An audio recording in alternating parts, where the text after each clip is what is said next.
Good Monday morning, boys and girls. I'm so glad to see you back today. We're going to have a great week in math. We're going to do some review on our lesson today. So go ahead and make sure you have this page. It has an astronaut on it. It is page 265 and 266. Let's go ahead and get our pencils ready. I'd like you to read quietly as I read out loud today, or you can read along with me and read out loud. We'll start with section 1 today. Section number 1, solve the story problems. A, Liam walked 3 miles and Mason walked 6 miles. Jack walked 1/3 as far as Mason.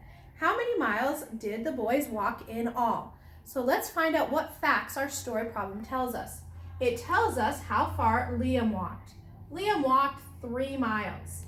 It tells us how far Mason walked. Mason walked 6 miles. It tells us Jack walked 1/3 as far as Mason. So we don't really know how many miles Jack walked.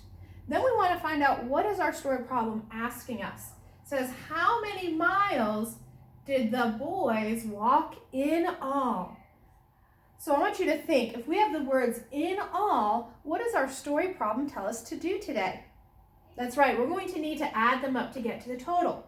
We only have one problem. We can't add them yet because we don't know how far Jack walked. So we have to solve for Jack first.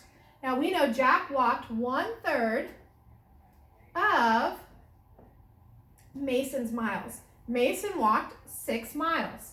So we need to find 1/3 of 6.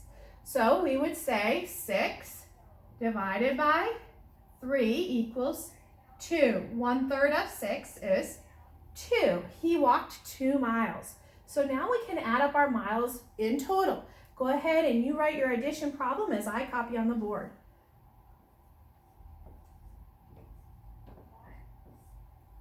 Okay, now that you've got yours written out, how many miles did the boys walk in total? If you got 11, you are correct. Great job on that one. Okay, let's go ahead and go down to our second story problem today. Now this one also has 2 steps to it. So I want you to see if you can think what those 2 steps are going to be as we read it together. Chloe and her mother baked 36 cupcakes. They were busy. She needs 6 times as many for the bake sale. Well, that's very generous of them to do that. How many more cupcakes does she need to bake? So they've started on this project, but they have more to do. Chloe wants to figure out how many more does she need to bake. Well, in order to know how many more she needs to bake, she needs to know that she has 6 times as many. How many is that going to be? So she's baked 36. She needs 6 times as many. So that's our first hint right there. What problem are you going to work first?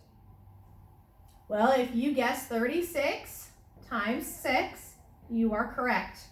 Go ahead and work it in your mind and write it out.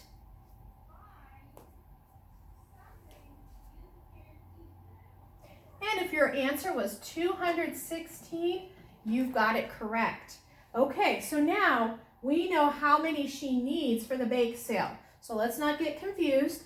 This is the total number that she needs for the bake sale. But remember, she's already been busy today and she's already baked 36. So now we need to do another step to find out how many more cupcakes she's working on baking. So you're probably already ahead of me, but we're going to set up a subtraction problem for this one. 216 minus 36. Go ahead and solve for this one, and then we'll check our answer.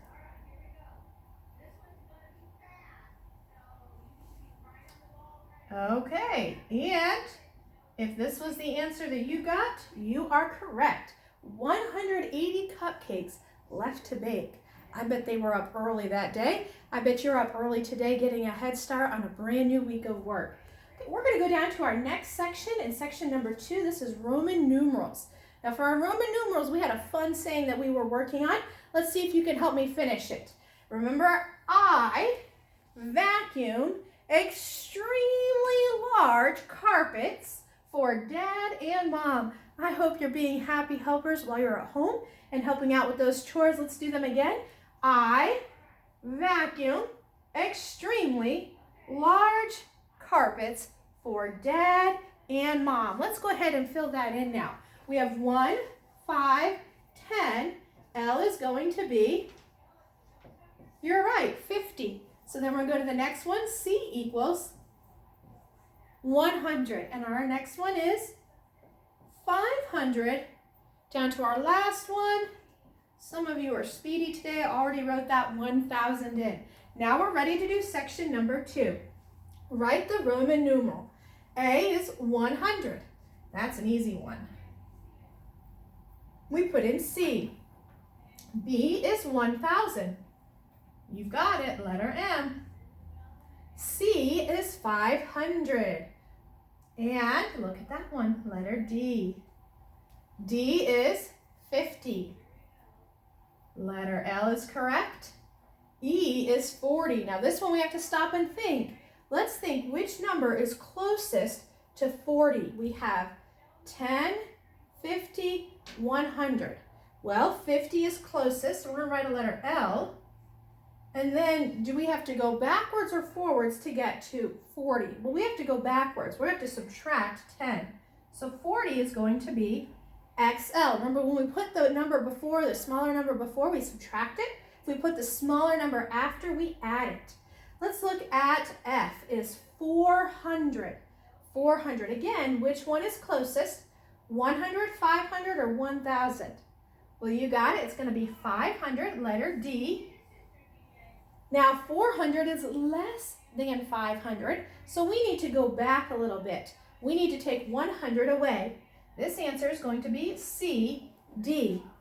Down to letter G. In letter G, we have 550. For 550, we're going to find the number that's closest again. That's letter D. And this time we need more than 500, so we need to add a letter after. Did you get what letter that is? It is going to be letter L. Our next one is 1,110. So again, we're going to find the number that's closest. 1,000 is M. 100, oh, we know that one. That one's C. And 10. You got that one too.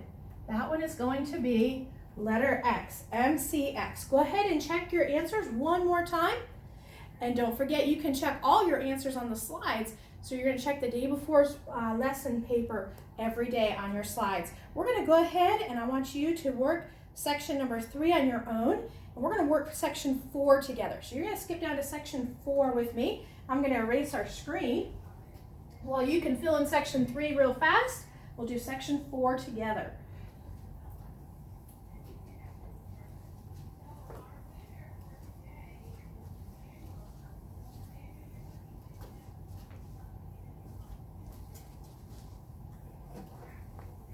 Okay, we've got a nice clean spot now.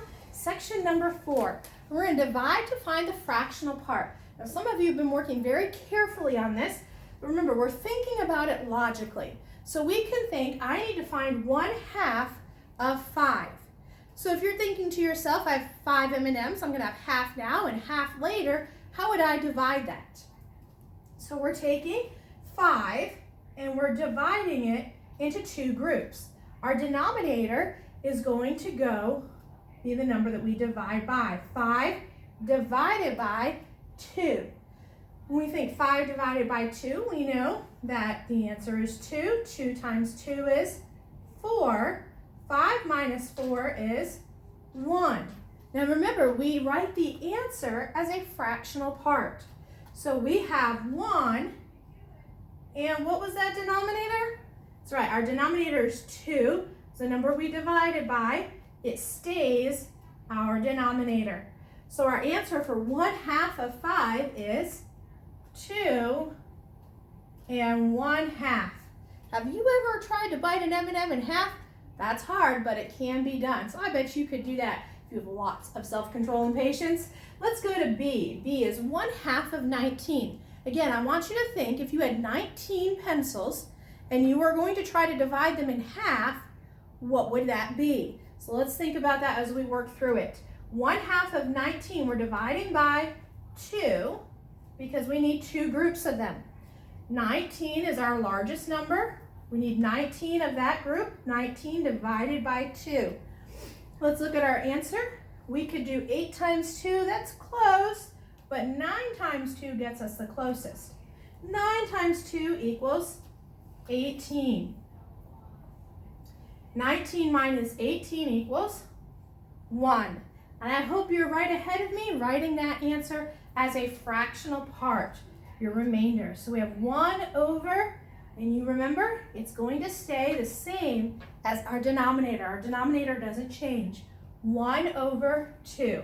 So you would have 9 and 1/2 as your answer. Go ahead and work C and pause your video, and then I want you to come check it as I work through it. Okay, now that you've paused your video and tried, let's talk through it together. 1/2 of 7. So this is our denominator. That means we're dividing into 2 groups. 7 divided by 2 equals 3. 3 times 2 equals 6. 7 minus 6 equals 1. Write 1 is a fractional remainder. 1 over 2 because our denominator stays the same. So our answer is 3 and 1/2 would be in each of those groups. Okay, flip to the back of your paper, and I'm going to erase our board. Mrs. Quilty's helping out and moving our screen today.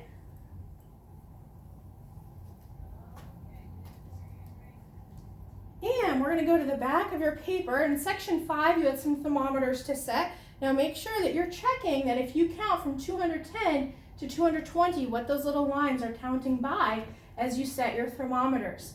In section 6, you're going to fill in the blank with greater than, less than, or equals. So I know that you can work carefully on that one. Remember to check the measures in the back of your math book if you forget what some of them are. And then number 7, you're going to write the missing term. Now it's something that you can practice. We're going to work section 8 together. Section 8 is still stumping a few of us, so let's work through section number 8, reduce to lowest terms. Remember, I want to see how low you can go without being able to reduce your fraction anymore. So we're going to start with our numerator. We can always try our numerator to see if our numerator will go into our denominator. So let's look at the first one. A is 4/8.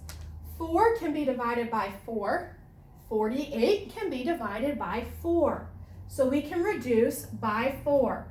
If we divide by 4, I'm going to write it down here for us, and we divide by 4 and divide by 4, then we know that our answer is 4 divided by 4 is 1, and 48 divided by 4 is 12. 4 48ths reduces to 1/12, and we can't take it any lower. In B, we have 10 35ths. Now we have to think, 10 goes into 10, but 10 does not divide evenly into 35. So now we have to think what number goes both into 10 and 35. If you're thinking number 5, let's go ahead and try that one. Again, I'll write it down here in case you need to see it written out. If you can divide in your mind, go ahead and do that. This is good practice. 10 divided by 5 and 35 divided by 5. 10 divided by 5 is 2. 35 divided by 5 is 7. Now we can check to see if this is as low as we can go to see if we can reduce it any further. Can we reduce 2 7ths? Well, 2 goes into 2, but 2 does not go evenly into 7. And if we were to divide by 1, it'd be the same answer. So we have it as low as it can go. Our next one is 12 33rds. 12 33rds. Now this one might be a little bit tricky, but think, what number could you divide both of them by? So you want to think about your multiplication facts, and then which factor would be in both multiplication facts. So what times what equals 12, and what times what equals 33, that they would share a number. You're thinking for just a minute on that one, and let's see how low we can go. We're going to go ahead and try number 3. 12 divided by 3 and 33 divided by 3. 12 divided by 3 is 4. 33 divided by 3 equals 11. Did you get 4 11ths on that? Now let's see, is there any lower that we could go? Well, 4 goes into 4, but 4 does not go evenly into 11. 2 goes into 4. 2 does not go equally into 11. It is as low as we can go. So if you thought real hard on that one and you got 4 11ths, you are also correct. Let's look at our last one, letter D. D is 110ths over 120ths. Whoa, that's one of the largest ones that we have done. Again, I want you to pause your video, work this one on your own, and see if you can come back to the right answer. Okay, now that you've unpaused your video, let's see if you divided this one correctly. What can go into 110 and 120? Well, if you thought number 10 did, you are correct. 10 goes into 110 11 times. 10 goes into 120 12 times. If you have 11 twelfths, you are correct on that one, and that was a great mental exercise to do. Did you know that your brain is like a muscle? The more you stretch it and use it, the better it grows. So keep stretching your mind, and when a problem stumps you, you keep working at it until you get the right answer. I know that you'll do a great job doing your section at the bottom. Don't forget to check your answers on the slides, and we'll see you again tomorrow. Have a great afternoon.